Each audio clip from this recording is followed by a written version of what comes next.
তুমি যার লাগিয়া এমবি ভরো তার তো বাটন ফোন। তুমি যার লাগিয়া এমবি ভরো তার তো বাটন ফোন।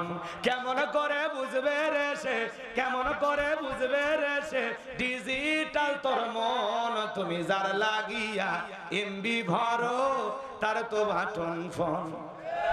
চলবে বলবো বলবো চলবে কথা কও না কে তোমরা লিল্লাহে তাকবীর। মেসেজ দিলে সেন্ড করে না দেয় না তো রিপ্লাই, ভিডিও কলে বলবা কথা ক্যামেরা তার নাই রে, ক্যামেরা তার নাই। ডিজিটাল এই যুগ জামানায়, ডিজিটাল এই যুগ জামানায় অ্যানালগ তার মন। তুমি যার লাগিয়া এমবি ভরো তার তো বাটন ফোন। প্রেম প্রীতি ভালোবাসা বিয়ের আগে নয়, মনের মধ্যে রাখো তুমি পরকালের ভয় রে, আল্লাহ তাআলার ভয়। গানের মধ্যে শিক্ষা আছে না নাই?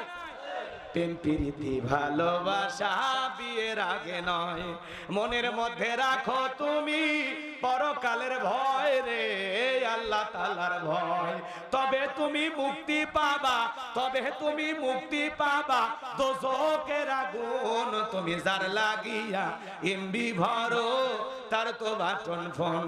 তুমি যার লাগিয়া এমবি ভরো তার তো বাটন ফোন। কেমন করে বুঝবে রে সে, কেমন করে বুঝবে রে সে ডিজিটাল তোর মন। তুমি যার লাগিয়া এমবি ভরো তার তো বাটন ফোন। মারহাবা বলেন। এই সাবধান, একটা মহিলার কণ্ঠ পেলে তুমি আমি পাগল হয়ে যায়। রাত 3:30টার পরে কুড়িগ্রামের এক মহিলা আমারে ফোন দিয়া বলে, হুজুর আপনি কি সোহেল? আমি তখন বললাম না, আমি সোহেল নামে একটা হুজুর মানুষ। কয় ঢং করো না, রাত চলে গেলে আফসোস করবা। ও কি তাহাজ্জুদ পড়ার জন্য জাগায়া দিল? কথা কয় না কেন? আছে না নাই? আজকে মোবাইলের কারণে যুব সমাজ নষ্ট হয়ে যাচ্ছে। আপনাদের এলাকায় অবশ্য নাই, মোবাইলের আছে না নাই? যুবকেরা মোবাইলের কারণে নষ্ট হয়ে যাচ্ছে, মোবাইলের কারণে পাপ বাইরে গেছে, মোবাইলের কারণে ছোট ছোট সন্তানগুলো নষ্ট হয়ে যাচ্ছে। কথা বলেন ঠিক কিনা? তুমি যার লাগিয়া এমবি ভরো তার তো বাটন ফোন। তুমি যার লাগিয়া এমবি ভরো তার তো বাটন ফোন। কেমন করে বুঝবে রে সে, কেমন করে বুঝবে রে সে ডিজিটাল তোর মন। তুমি যার লাগিয়া এমবি ভরো তার তো বাটন ফোন। যুবকেরা সাবধান, কোনো প্রেম প্রীতি চলবে না।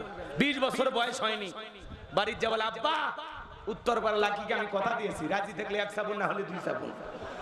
পিতা মাতা রাজি হয় না, অবাধ্য হয়ে পালিয়ে যা বিয়ে করে। পরে 3 মাস পরে ভালোবাসা জানলে ভেঙে পালিয়ে যায়। এই জন্য মনে রাখবা, পিতা মাতার অবাধ্য হয়ে মুরব্বীদের দোয়া না নিয়ে বিয়ে করো না। কথা কয় না? পিতা মাতার অবাধ্য হয়ে মুরব্বীদের দোয়া ছাড়া বিয়ে করবা, দাম্পত্য জীবনে সুখ পাবা না। তোর ভালোবাসা জানলে ভেঙে পালিয়ে যাবি, পরে আফসোস করবা আর বলবা প্রেম করে কেন বিয়ে করে জীবনটাকে জাহান্নাম বানাইলাম। কথা বলেন। মুরব্বীদের দোয়া নিয়ে বিয়ে করবা, মা বাবার দোয়া নিয়ে বিয়ে করবা। সুন্দরী হাসি দেখে মিষ্টি মিষ্টি কথা বলে ভুলে যাবে না, ওর হাসিতে বিষ আছে, ওর মিষ্টি কথায় বিষাক্ত সাপের মতো সবল আছে। জীবনকে তছনছ করে দেবে, ভালো মানুষটাকে পাগল বানাবে। ওই জন্য তো পাগলিরা ছেঁকা দিয়ে বেকা বানায়। আর বিড়ি খাসার ঘুরিস, আজ প্রতি রাত জায়গা থাকিস বালির আশায়। জায়গা থাক, লাভ হবে না। কথা কন ঠিক না? যুবকেরা ওদের ফাঁদে পা দিয়া জীবনটাকে বেকা বানাস না, সোজা বানা। হ্যাঁ, যৌতুক নিয়ে বিয়ে করে যারা, এরা তো সমাজের সবচাইতে ছোট লোক। কথা কয় নাকি? কাঁচা পায়খানা খাওয়া যেমন হারাম, কন্যা পক্ষের কাছ থেকে জোর করে যৌতুক নেওয়া তেমনি হারাম। কথা বলে না কেন? যৌতুক নিয়ে বিয়ে করবা না, এলে শান্তি নাই, বলে হারামের টাকা শেষ হয়ে যাবে, সুখ পাইবা না। কথা কন ঠিক কেন? 2 লাখ 2 কোটি যৌতুকের টাকা দিয়েও লাভ হবে না, সুখ টাকা দিয়ে পাওয়া যায় না। কথা বলে না কেন? আমি তো বলি খালি মেয়ের ওই বিয়ের আগে মেয়েকে জিজ্ঞাসাবাদ না, ছেলেকেও জিজ্ঞাসাবাদ করা লাগবে, ও নামাজ পড়ে কিনা। কথা কয় না গে? এদিক সেদিক যাওয়া যাবে না, অনেক কথা বলার আছে, সামনের দিকে যাব।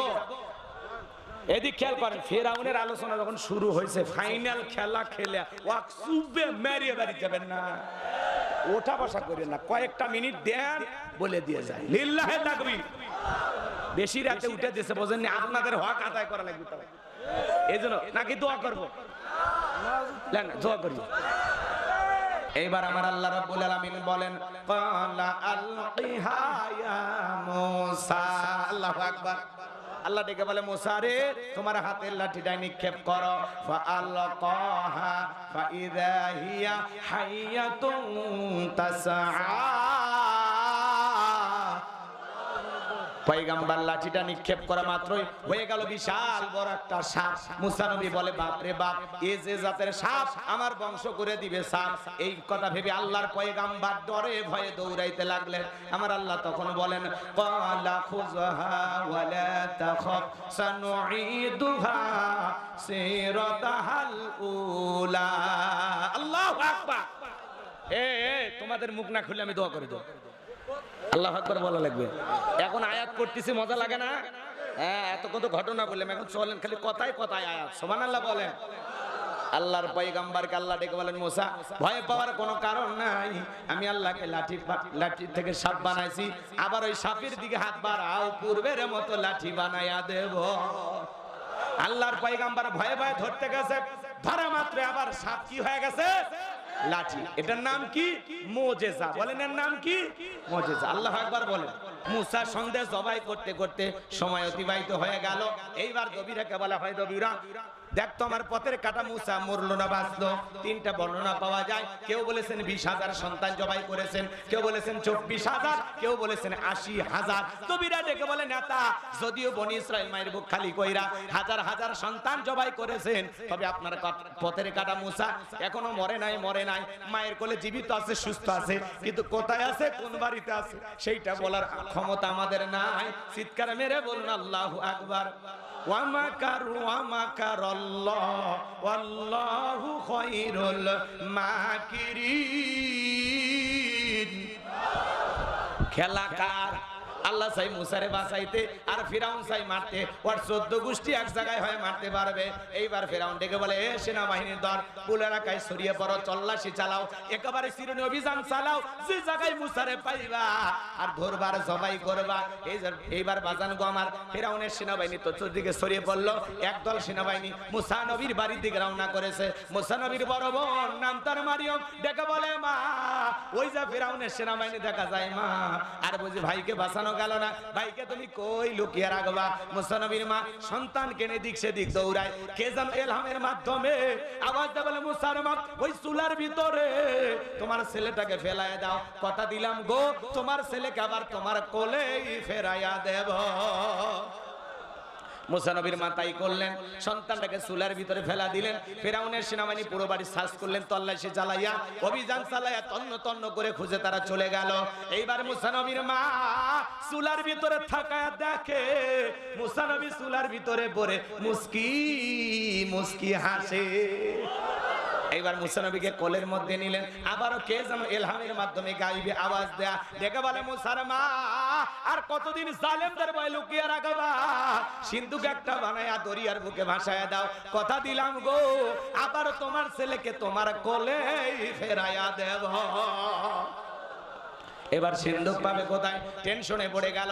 সকালবেলা কে যেন ডেকে বলে মিস্ত্রি লাগবে। মা আমি একজন মিস্ত্রি। মুসা নবীর মা ডেকে বলে মিস্ত্রি দিকে আসো, তুমি কি বানাইতে পারো? মিস্ত্রি ডেকে বলে মা আপনি যদি মনে করেন এমন একটা সিন্ধুক আপনার দরকার, যে সিন্ধুকের ভেতরে আপনার সন্তানকে তুলে দরিয়ার বুকে ভাসায় দিবেন, আপনি চাইলে এরকম সিন্ধুক আমি বানাই দিতে পারি। মুসা নবীর মা ডেকে বলে মিস্ত্রি তুমি তোমার মনের কথা বলেছো, এইরকম একটা সিন্ধুকই তোমার দরকার।